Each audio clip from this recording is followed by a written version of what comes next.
ഇത്രയും നല്ലൊരു സദസ്സിൽ കൂടുന്നത് തന്നെ ഒരു ബർക്കത്താണ്. അല്ലാഹു സുബ്ഹാനഹു വ തആല ഈ സദസ്സിനെ അല്ലാഹു ഖബൂൽ ചെയ്യട്ടെ.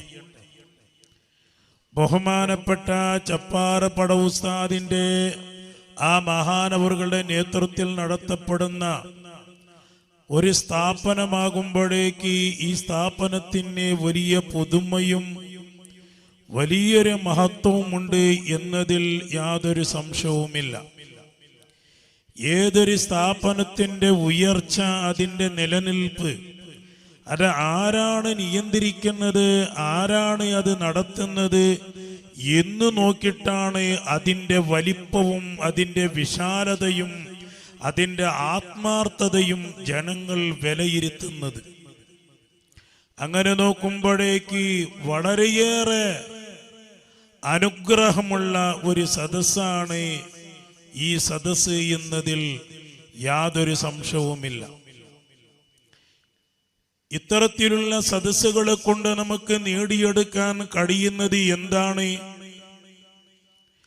നമ്മുടെ ആത്മീയമായി നമുക്ക് ഉയരാനുള്ള അവസരമാണ് നമുക്ക് ലഭിക്കുക. നമുക്ക് നന്നാകാനുള്ള അവസരം, നമ്മുടെ ഹൃദയത്തിനെ ശുദ്ധീകരിക്കാനുള്ള അവസരം. ഇതുപോലത്തെ മഹാരഥന്മാരെ, ശൈഖന്മാരെ പൊടിച്ചു പോകുന്നത് ഇന്നൊക്കെ നിരീശ്വരവാദത്തിലേക്ക് ജനങ്ങളെ എത്താൻ, സുന്നത്ത് ജമാഅത്തിന്റെ ആദർശം വിട്ട് ഈ ഈമാൻ നഷ്ടപ്പെട്ട നിലയ്ക്ക് അത്തരത്തിലുള്ള വഴികൾ നമ്മുടെ യുവതലമുറ കണ്ടെത്തുന്നത്. അവർക്ക് ഈ ഇർശാദ് ചൊല്ലി കൊടുക്കുന്നതില്ലാണ്ടായി, മുർഷിദ് ഇല്ലാണ്ടായി, ഹിക്കമ ചൊല്ലി കൊടുക്കുന്നതില്ലാണ്ടായി, യഹ്യാഉൽമുദീൻ ചൊല്ലി കൊടുക്കുന്നതില്ലാണ്ടായി, തസവ്വുഫിന്റെ കിതാബുകൾ ഇല്ലാണ്ടായി.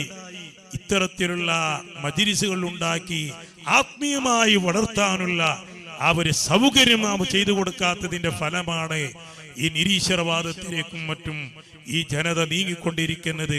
അതിനൊക്കെ തടയിടാൻ ഇത്തരത്തിലുള്ള സദസ്സുകളും സംരംഭങ്ങളും നമുക്ക് ശൈഖന്മാരും വളരെ ആവശ്യമാണ്. അല്ലാഹു സുബ്ഹാനഹു വ തആല നമുക്ക് സുന്നത്ത് ജമാഅത്തിന്റെ ആശയ ആദർശങ്ങളിൽ ഉറച്ചു നിന്ന് പ്രവർത്തിക്കാൻ അല്ലാഹു തൗഫീഖ് നൽകട്ടെ.